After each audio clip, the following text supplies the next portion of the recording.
Okay, so what do I want to do now? Well, first I just want to make some informal remarks about why we look at planar models after all. It's not completely obvious from my talk why we should look at planar models. I mean, so planar models have different features that make them, more relevant to mathematicians and actually also theoretical physicists than others. So, I mean, what is special about 3 dimensions? So, of course, this discrete complex analysis business is specific. So, of course, this discrete complex analysis business is specific to this discrete complex analysis business is specific to 2 dimensions because you don't have complex analysis in, say, 3 dimensions. That's one reason. I mean, the other corresponding reason is that SLE is defined using conformal mappings. So the fact that you can really deform any domain into any other domain, it's a geometric fact that's generally related to complex analysis, but it's worth pointing out as something more than just about complex numbers. It's really a geometric fact about the plane. And the reason we look at lattice models as opposed to just SLE, I mean, we also look at SLE, but what is the good reason to look at lattice models as such? But there are few. So one of them is that they are well defined. That's really, very helpful in many cases that we never have to ask questions, does this lattice model exist? Well, if you could try to construct a continuous object, it's not completely obvious that it exists at all. That's one reason. The other reason is that we try to understand the world as being a limit of atomic things, and atomic things are discrete by nature. A third reason, mathematical, is that if you look at lattice models, you have some combinatorics, and combinatorics can help you in many ways to understand what happens. And there's a fourth reason. So what is it?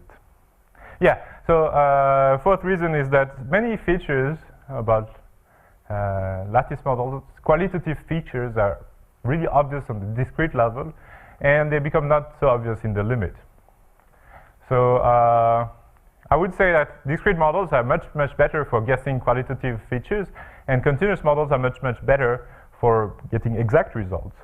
So if we can understand something about lattice model and bring it to the continuous world, we also understand more about the continuous world, in the sense that many things, again, about basic qualitative properties, monotonicity, etc., are reasonably clear in the lattice model world, while they are not at all clear in many cases in the continuous world. I mean, maybe you've heard of reversibility of SLE, which is a very hard result, as opposed to reversibility of Ising interfaces, which is a triviality.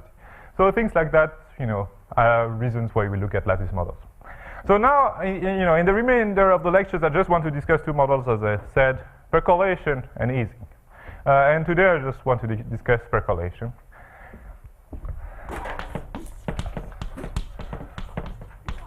So the only thing I want to discuss about percolation somehow is things that are related to the celebrated theorem of Smirnov about conformal invariance of percolation, which is the key tool that allows you to prove, say, the 5/36 I gave, which is the key tool to connect percolation with SLE, and which is just very interesting in its own right.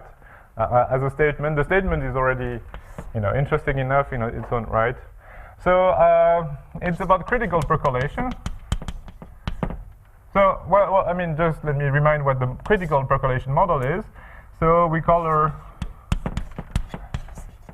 hexagons in black, white, with probability 1/2, 1/2. Yeah, that's the regime that exhibits long-range fluctuations. And so, what is the theorem? So there's a general and then a precise statement. So theorem of Smirnov in 2001 is the following. If you take a domain and you discretize it by a hexagonal grid, mesh size delta, you fix 4 points on the boundary of this domain, and you ask, what is the chance of the event that there is a black path of, meaning a path made of black hexagons, which links the top arc to the bottom arc. So that's black path. Means path of black hexagons.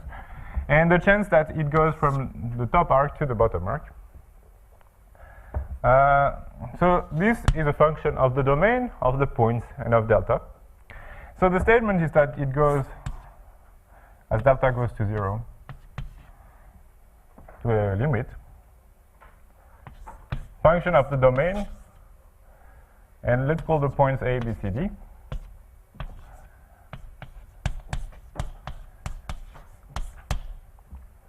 For every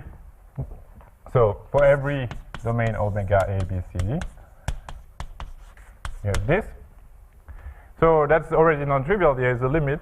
And the remarkable fact about the limit is that it is conformally invariant. And F is conformally invariant. What does it mean? It means that if phi is a conformal mapping that sends your domain omega A, B, C, D to another domain, omega tilde, A tilde, B tilde, C tilde, D tilde. So it means the conformal mapping that sends this domain onto that domain, and the image of the point A is the point A tilde, the image of the point B is the point B tilde, etc. Well, then what you have is that f of omega A, B, C, D is f of omega tilde, A tilde, B tilde, C tilde. Okay? So that's the statement. Now we have even more. Moreover,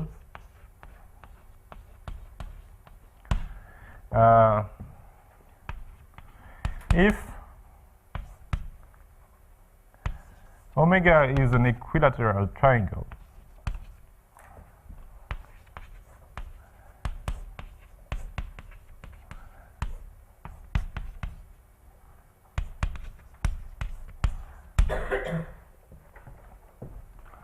okay, let me draw it. And A, B, C, D, so with vertices A, B, C,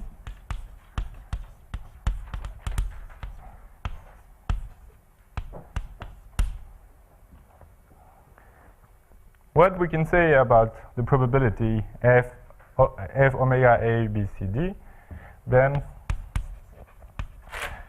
f omega A, B, C, D is equal, well, I mean, okay, let's ask ourselves the question, what is the chance of having something from AB to CD?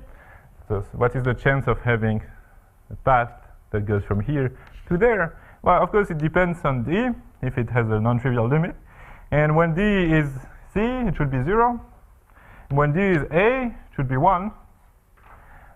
So the remarkable thing is that here it's linear, so it's going to be D minus C over A minus C. Okay? So that's the statement, which is nice, beautiful. It tells you that, you know, something is going on with percolation that connects it with complex analysis with conformal mappings. Okay. So it's not something I want to discuss today, but maybe if I have time, I'll discuss it in the last lecture. Probably I will have time. It's that this statement allows you to prove that percolation converges to SLE6. Okay. You can write it here. We used percolation interfaces go to SLE6. Okay. So now the goal of this lecture is to at least start the proof of this and explain what are the main ideas and what are the key results. So so plan for the proof.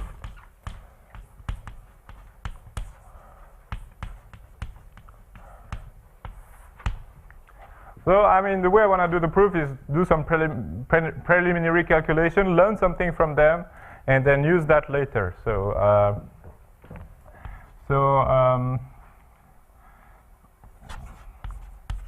why is the limit not 0 or 1? Okay, that's the first question. Well, there are two questions here. I mean, one may be harder, is why does it have a limit? And another one that's certainly easier is why does this not go to 0 or does this not go to 1? Okay? I mean, of course it doesn't because it has a nice formula here, but we don't know that a priori, so let's just ask ourselves simply the question, why does it not go to 0 or 1? And we'll learn a lot, okay? Learn a lot of estimates that are useful for the proof.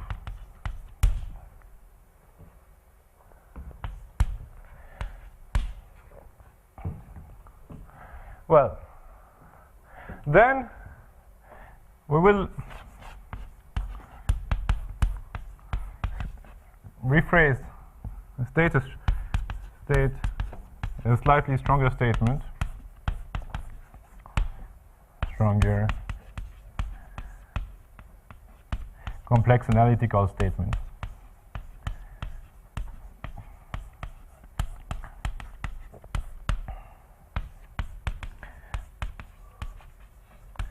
Because a priori that's not really a complex analysis statement. It says that something is, a geometric invariant, but there are many things that are geometric invariants.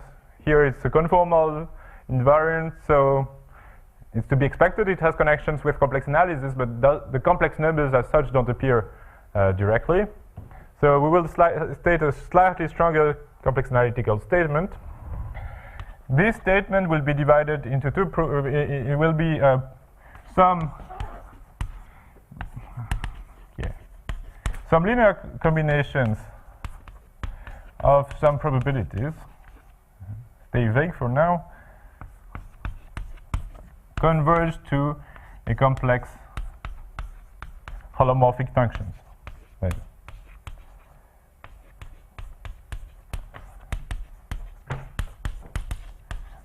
Okay, and so the way we're going to prove this,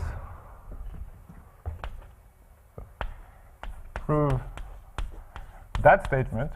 So I will have first to explain why that is equivalent to the initial statement, or at least implies the initial statement, and then prove that statement. How are we going to prove it? Some estimates. Think Arzela-Ascoli type.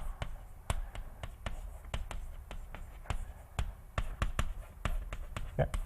You want to show that a collection of functions has limits, at least along subsequences. So you want to show that your functions are not behaving in a crazy manner. So we'll do estimates, and we'll use precisely the estimates we'll learn in that preliminary step. We'll do estimates, and then we'll do identification of limit.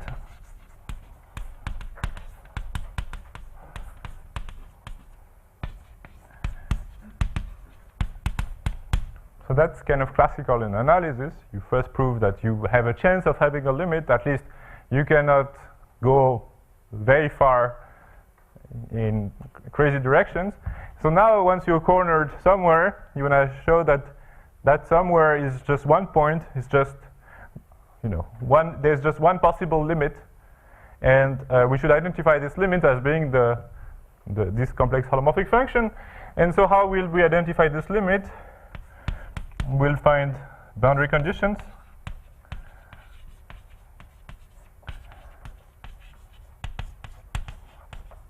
And we'll prove holomorphicity.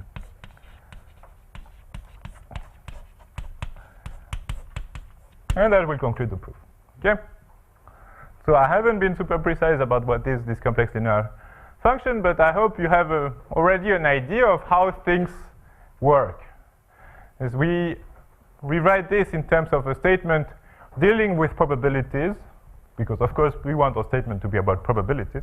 So we take some clever combinations of some probabilities, and we can reduce the statement here to the statement of the following form. This clever combination of probabilities converges to a holomorphic function, explicitly given holomorphic function. And the way we prove that statement is by first getting estimates and then identifying the limit. And the way we identify the limit is by boundary conditions and holomorphicity. And once you have these two things, you have uniqueness, if you're lucky, and you are, and that's good. Okay? So first, the first question is, why is the limit non-zero? Okay? So let's maybe give names. So that's step 0. That's step 1. Step 2. That's 2b, 2a, and 2b. Of course, the most interesting is this one, but really the rest is also interesting. That's why I think it's worth presenting. Okay. Okay, so 0.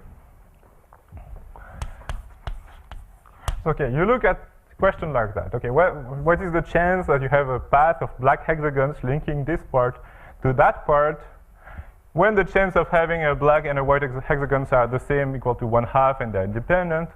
Why is that probability not going to 0 or not going to 1? Well, it might seem obvious, but then you start wondering about actually how you can prove that. Okay. So, let's start with something that's even more obvious. Let's choose one nice domain. Okay. So, look at this domain. Just a square. Okay. So, probability that you have a black path from here to here. I think the square is really a square, it's 1 by 1. Okay. 1, 1. So the claim is that here it should be, I mean, if we do things a bit informally, it should be close to 1/2. Why should that probability be close to 1/2? Well, it becomes almost obvious. Well, it's not so obvious to prove it rigorously for the hexagonal lattice, but it's certainly possible, and it does not require intelligent ideas. Say, okay, so you ask the question, okay, why should that be close to 1/2? So interestingly, independent of the size of the delta, essentially independently of the size of delta. So why should that be 1/2? Well, the idea is that if some event has changed 1/2, it means that half of the time it happens, half of the time it doesn't happen. So you can ask the question, maybe there is a kind of symmetry relating the time it happens to the time it doesn't happen, and that's exactly what happens here. So the idea is that that's called self-duality. It's a combinatorial property, which is not so easy to prove rigorously. But it's very believable. So either that event occurs,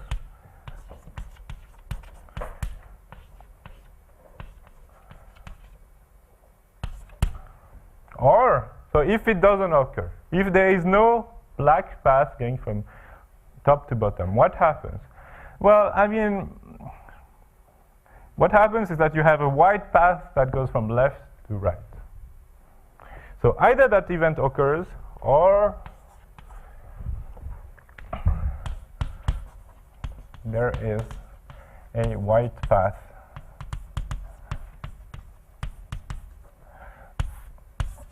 So the way I'm going to draw a white path is by a wiggly stroke. Yeah. That will cross from left to right. Yeah. So why is it the case? I mean, so first let's see the strict exclusion as the most obvious, it's not possible that you have at the same time a white path that goes from left to right and a black path that goes from top to bottom, because they would cross at a point, and that point we'd have to choose either I'm black or I'm white. And if it's I mean one or the other, it will not allow for either of the paths to pass. Okay? So it's not possible that you have both a white and a black path at the same time. Now, why is it so that if you don't have a black path, you have a white path in the other direction? So the idea is that think for a minute to convince yourself. Proving it rigorously, again, is not completely straightforward, but to convince oneself is totally possible. So think, okay, you look at all the hexagons on the left. Some of them have to be white. Otherwise, there would be a black path going from just on the side. So there's some hexagon here that's white. Now I try to go as much as I can to the right. And you know, I keep going as much as I can, so either I reach here or I don't. But so if I don't, if I start a white path here, but I cannot go more on the right, what must have happened? There are black hexagons all around me that are blocking me, that are preventing me from going more to the right. And these black hexagons, if they're really blocking me, if they're blocking all the possible ways in which I can move further to the right, it means that they are crossing from top to bottom. Okay? So I hope I kind of convinced you that of this property. If you want a good rigorous proof, I advise the book of Polobach and Riordan, who proved that rigorously. It's a bit long, but it's much shorter than elsewhere, and it's very convincing and very, very rigorous. So I advise you to look at this book, Percolation, of Polobach Riordan, for that self-duality property, if you're not convinced. Okay, so okay. So that's, oh, by the way, for the trivia, there's a game, it's called the game of hex, where two players are competing, and each of them is, a player has white hexagons, and the other player has black hexagons, and each player puts black or white hexagons, one after the other, and the goal of one player is to make a path from left to right, and the other is to make a the other player tries to make a path from top to bottom, and the statement that there's one winner is exactly this self-duality. Okay, so now either there is this or that. So why is it 1/2? Well, the thing is that probability of this should be the same as probability of a black path, because white and black enjoy some symmetry when the probability is 1/2, 1/2. And it should be also the same as the probability of going from top to down, approximately, okay? Because, things are fairly symmetric. So it's reasonable to expect that the chance of going from top to bottom is the same as going from left to right if the square is a square. Okay, so now you have two events, this and this, which have the same probability, and which cannot occur at the same time, and exactly one of them occurs, so the chances are 1/2. So the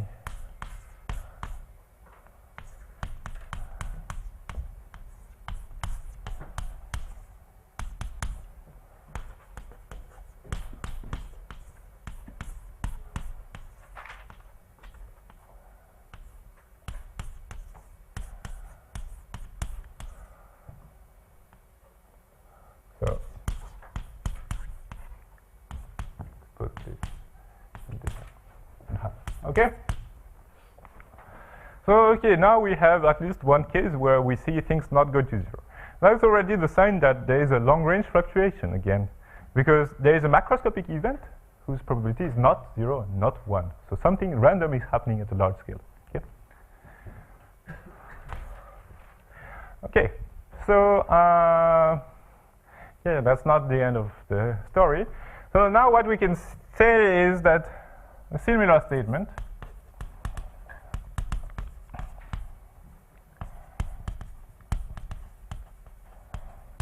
holds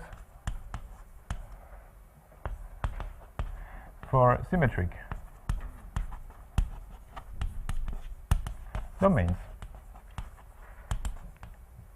So, you know, take any domain that's like, that's more or less symmetric, and put 4 points like that. I mean, these points are on the axis of symmetry, and these 2 points are symmetric of each other, and this domain is symmetric despite the appearance. And you ask the question, what is the chance of having a black path that links this arc to that arc, okay? And that's approximately 1/2 again, independent of delta. Well, why? Well, because either there is a black path from top left to bottom right, or there is a white path from bottom left to top right. The chance of both events are the same by symmetry, and so they must be both of probability 1/2. Okay, so now, okay, that's good. I mean, it's nice to have 1/2. We would like to have something that is true for every domain, and of course, every domain is not symmetric. How can we deal with that? Well, given that obviously the probabilities will not always be 1/2, they're only 1/2 in those cases, essentially.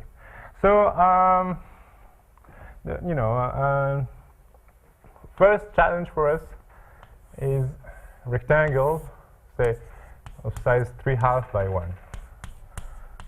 So, you know, if you ask the question, what is the chance that there is a black path from top to bottom, this is easy. This is more than 1/2.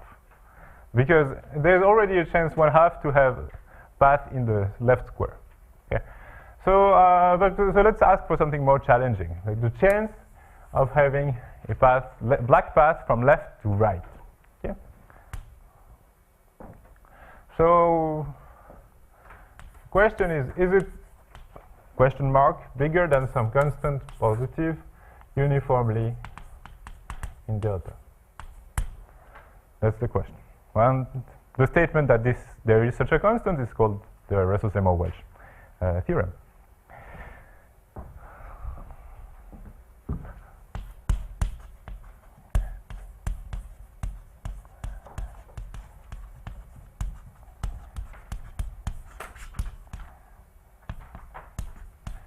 True. So, why is it true? We need an estimate for an inequality for this, which is fairly intuitive, and it's a good exercise to prove it. I'll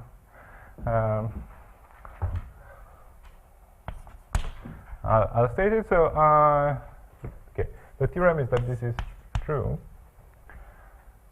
So, what we will need is a key tool. So, the symmetry, I mean, that's kind of obvious, because I stated that before, plus pasting of paths. In pasting, meaning in a probabilistic sense, meaning that, you know, you can paste chances in some sense. Okay. So what do I mean by that? So pasting of paths, what is it? It's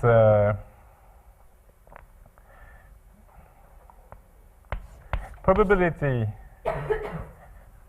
If I mean in the way we will need this pasting of path, it means that if A is an event, there is a black path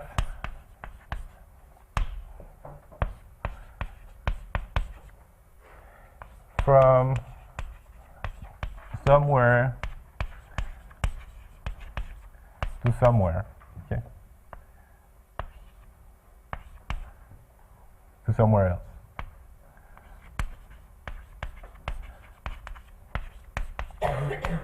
Well, an event of this type is typically an event of the type that A is. You know, event there is a black path from this set of hexagons to that set of hexagons, and B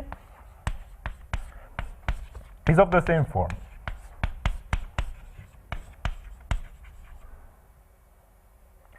The border of the path is black for both. Huh? or white for both, but it should be the same color. And B is of the same form. Okay. Then the probability of A intersect with B is greater or equal than the probability of A times the probability of B. Okay. Well, if you divide by probability of B, it means that the conditional probability of A happening knowing that B happens is greater than the probability of A happening. Why is it intuitive? Well, it says that if you know that there is some black thing here, some black path here, it can only help you to have a black path somewhere else. I mean, the more black hexagons you have, the better it is, if you want to have a black path. And yeah, that's exactly what this is about, and that's why it is true intuitively. If you want to prove it, it's not difficult. So that's called the FKG theorem. So Fortune, Castellane, Griffith. No, who's Jeannie Briggs? Thank you. Theorem. FKG theorem says that if F and G are increasing functions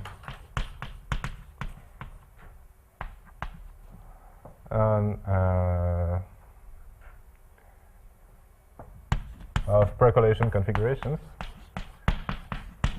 What does increasing mean? Means the more, if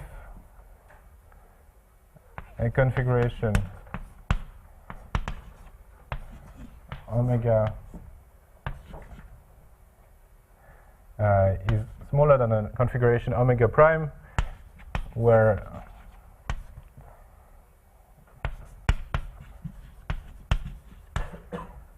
means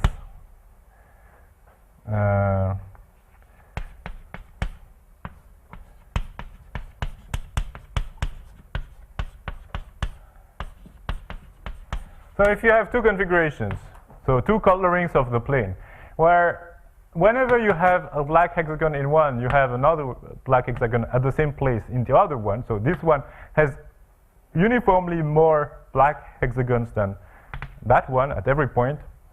So, so if you have two configurations like that, then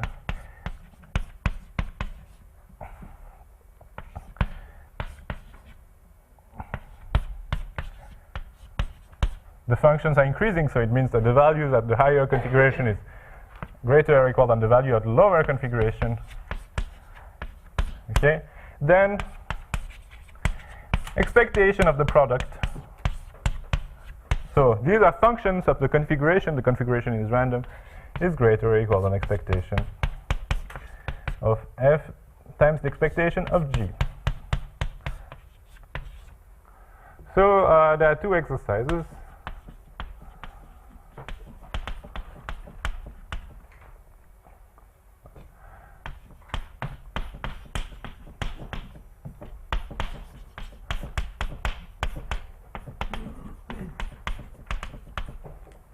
Prove that it implies that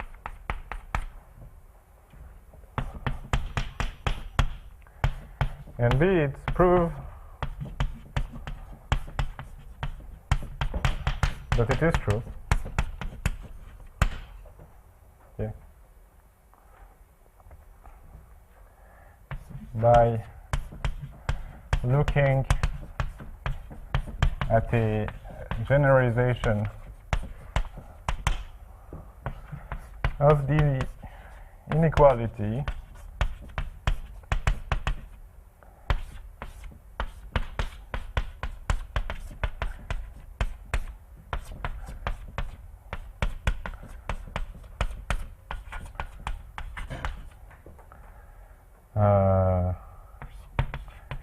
for increasing functions. You know, if you have two increasing functions on the reals, you look at this double integral. This double integral is non-negative. So you have that this is true. You prove that this tree is true. Extract what it means in terms of something like that, and generalize to the case of percolation. That's the second part of the exercise. I mean, without this trick, it's not so easy. With this trick, it's totally possible. Okay. So we have this FKJ inequality, which tells us this. Now, how does it help us solve this problem? Let's do that here.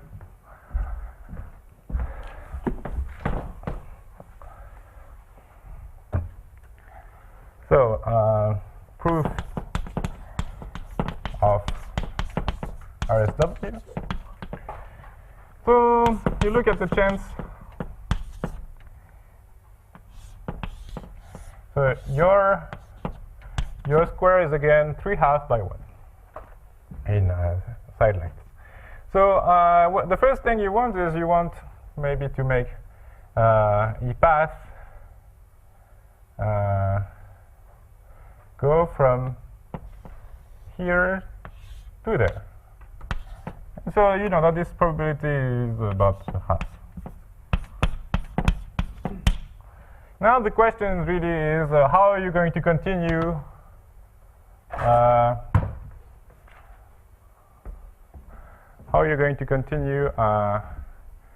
that path?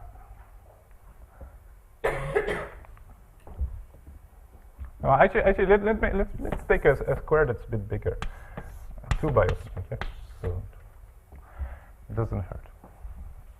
No. So how are we going to make this a bit bigger? Well, one idea is that you can look at the reflection. Okay, so now reflect the path. So when I say reflect, I don't mean do a probability operation. I mean, you know, take the path that is there with probability 1/2. Half of the time, I mean, you take a percolation configuration. Half of the time you don't have a path. Forget about it. Half of the time you have a path. Look at take the highest choice. Okay, so take the highest choice of the path you can. And now, okay, you can reflect. You can look at, you know, you get a picture, so you can just reflect the picture, and ask yourself the question. Okay, now take this domain, which is symmetric by construction, and ask what is the chance that I have that's a black path linking that side to that side. Okay.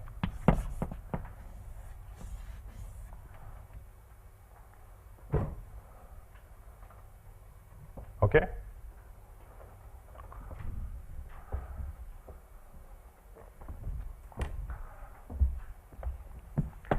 So this chance, because the domain is symmetric, is 1/2.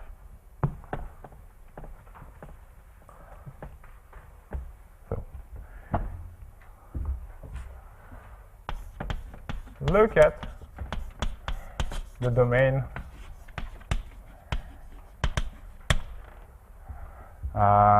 what domain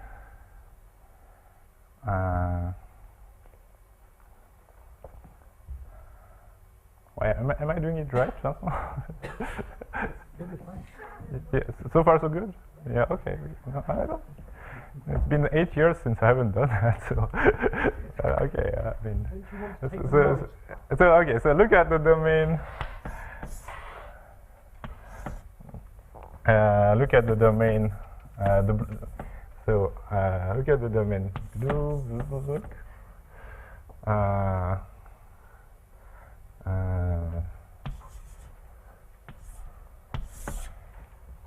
That we cut in this way.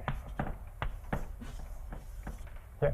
And so this domain is symmetric by construction, and so the chance of having a path here It's approximately 1/2. Yeah, you might need to take the lowest instead of the highest. Okay, yeah. I can do that. Thank you. Okay, so that's okay. Probability 1/2. So what do you have at this point? Well, at this point you can say, well, okay, now use FKG to get probability that the probability of having this path plus that path is greater than the product of the probabilities of both. So probability of having both events is greater than 1/4. So what does it mean to have both events? It means that you have a path that goes from, so it means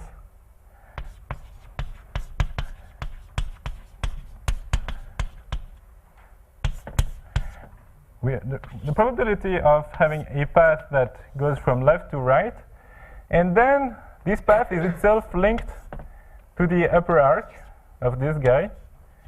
This is at least 1/4.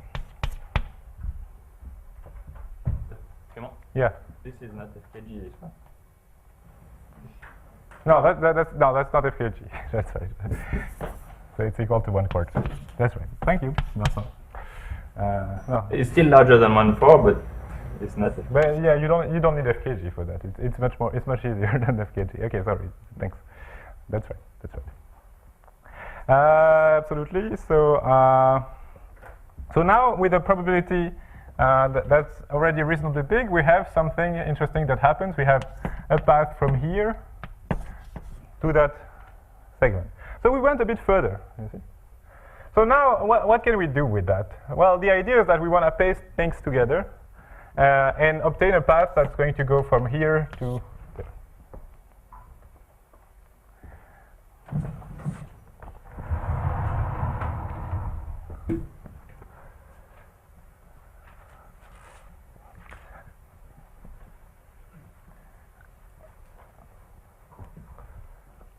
So how does it work?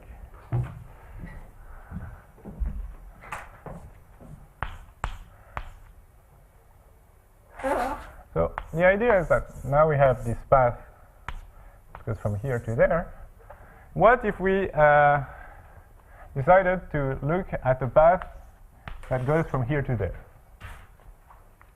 Well, that chance would be the same by symmetry. Okay? And what we have is that probability of this is bigger than probability of this and probability of the exact symmetry.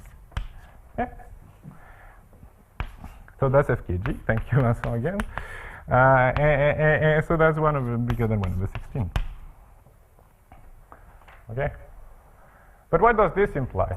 If you have a path like that and a path like that, they must cross somewhere. And so it means that we have a path from here to there.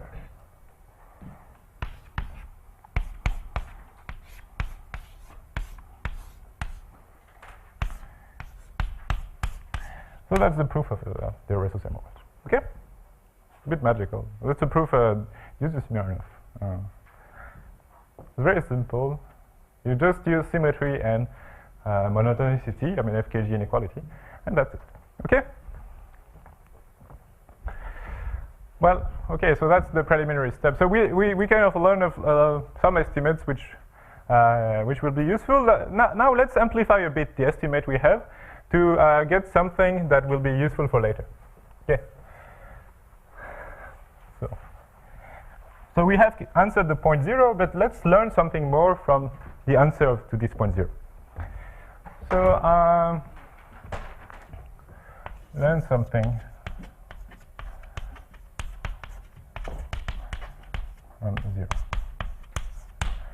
Well, so what do we learn? Well, I mean, now we have this thing, size to 1, probability of this greater than some constant. We can try to ask the question, okay, now what if your rectangle has aspect ratio 3 to 1? What do you do? Well, it's not complicated. The idea is that if it's 3 to 1, you have a chance of having this, a chance of having that, and a chance of having that.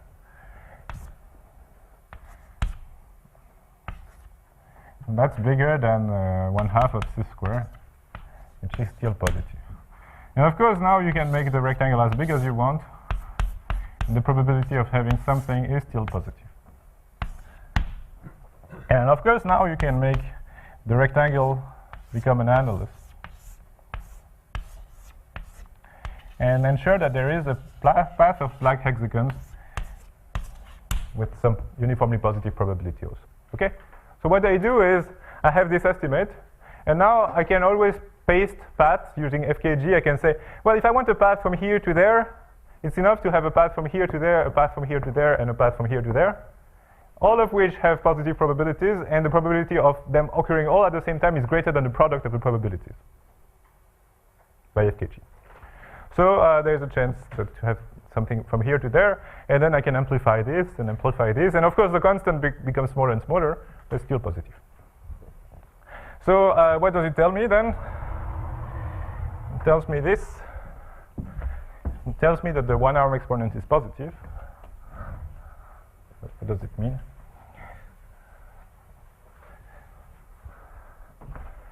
We can deduce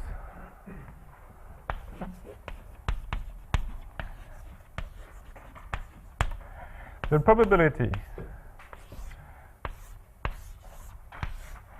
if you take a big annulus of size r and little r and big R, size inner radius small r, outer radius big R, and you have the chance that there is a white path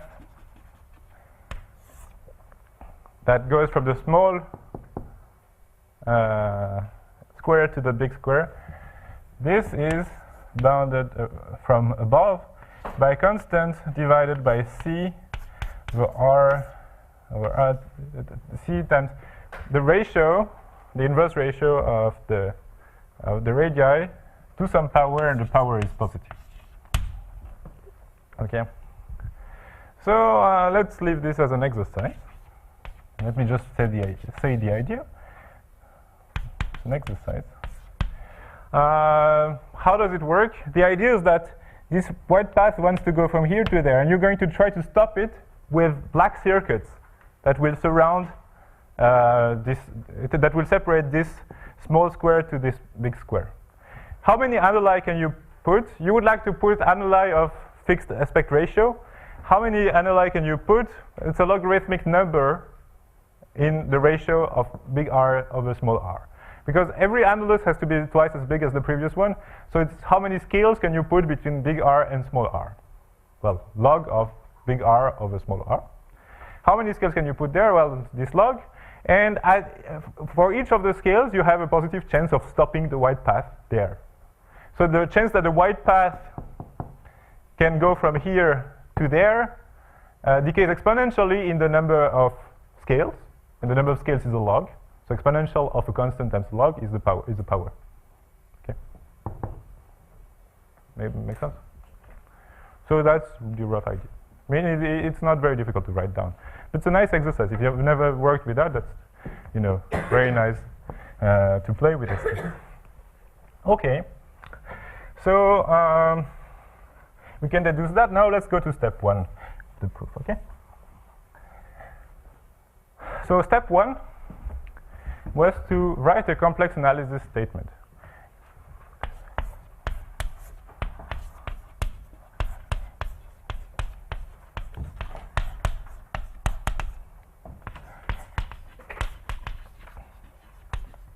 Actually, the statement is even more beautiful, I think, than the other statement of Smirnov's theorem.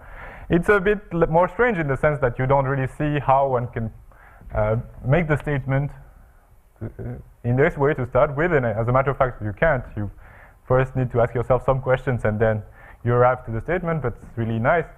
It says the following. So now the idea is that we are going to fix a domain. So fix a domain omega A, B, C with 3 marked points on the boundary. Okay? Not 4 like in the statement, but 3. And well, whenever needed, let's identify A with 0, B with 1, and C with 2, and modulo 3, okay? So when I want to speak about one of those points plus 1, I mean the one after B is C, the one after C is A, etc. Okay. I prefer A, B, C, it's better to speak, but to do symbols, it's sometimes better to identify that with 0, 1, 2. Okay?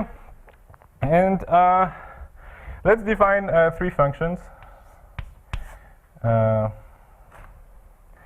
H0 precisely, to be a function of an artificial point Z. It's going to be a probability that in my domain, A, B, C, Z is a point in the bulk. It's not on the boundary. Okay, A, B, C are points on the boundary. Z is a point inside.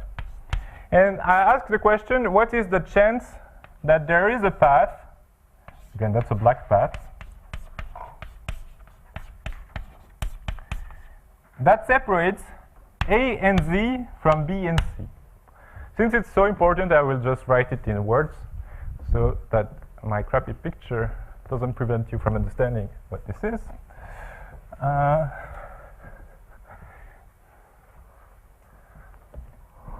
So H0 is a probability that there is a black path in omega separating,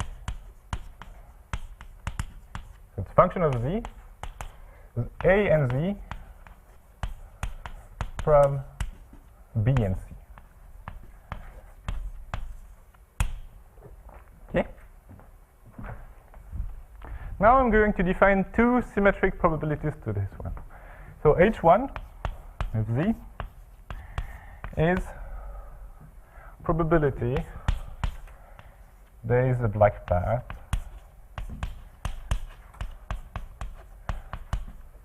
separating B and Z from A and C. And H2 of Z is the probability that A and C are separated from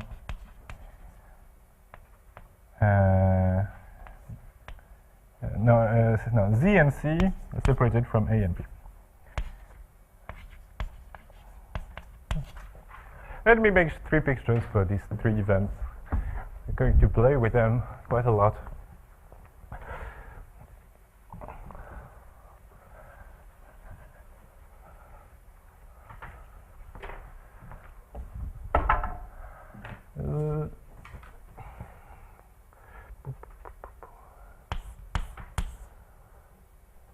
H1 of Z, drawn in a schematic way, is you have A, B, C, Z, this, H2 of Z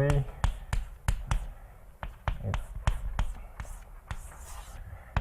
A, B, C, Z, and H3 Z. Oh, no, so H0, 1, 2. Sorry, thank you. Is B that C and Z are separated from the others. Okay? So these are 3 events. And now the statement, just on time for the end, is that theorem H0 of Z plus e to pi I over 3 h1 of z plus e 2 pi I over 3 h2 of z converges to capital phi of z as the mesh size delta goes to 0, where phi is conformal map, is the conformal map that sends omega to a domain which I'm going to call delta rotated by 60 degrees, and delta is a triangle with vertices 1 e 2 pi I over 3 e minus 2 pi I over 3. I meant minus 2 pi I over 3. And it sends A to 1, B to e 2 pi I over 3, and C to e negative 2 pi I over 3. And there is an extra piece of the statement which is not as interesting, but it's convenient. So h1 plus h2 plus h3, if you don't take a linear combination, it converges to 1. As delta goes to 0. Okay, so the statement is that if you take an appropriate linear combination of these probabilities, you converge to conformal mapping from the domain to a triangle, and the map phi exists and is unique with these conditions. About the uniqueness of conformal maps, you know that conformal maps exist between simply connected domains, and in general, now you might remember that you have 3 degrees of freedom for conformal maps. I mean 3 real degrees of freedom, which means that you can choose basically where to map any 3 boundary point to any 3 boundary point. In the classical statement, you choose to map one complex point to one complex point that uses 2 degrees of freedom, and then you choose the derivative to be positive that uses the argument degree of freedom, so a third one. The way to see that is you look at the conformal maps of the disk to itself. These are Möbius maps. They have 3 parameters. And that's it. So, okay, so that's the theorem. As an exercise for next time, you can try to see why this implies the other theorem. I'll certainly prove it at the beginning of the lecture. And then the rest of the lecture will be devoted to proving that convergence result. It's a concrete function that converges to a concrete function for every domain. And this is where we will use discrete complex analysis. And we will in particular see how the combinatorics of the model and the local geometry of the model allows you to understand, that these 3 probabilities, like, locally, they do something really interesting because they are, locally they're analytic. It means that they kind of, each of these guys is moving in a different direction, and it compensates for the way the others move. And it really tells us, something deep about the conformal structure, the really continuous geometry underlying percolation on the triangular lattice. Okay, thank you.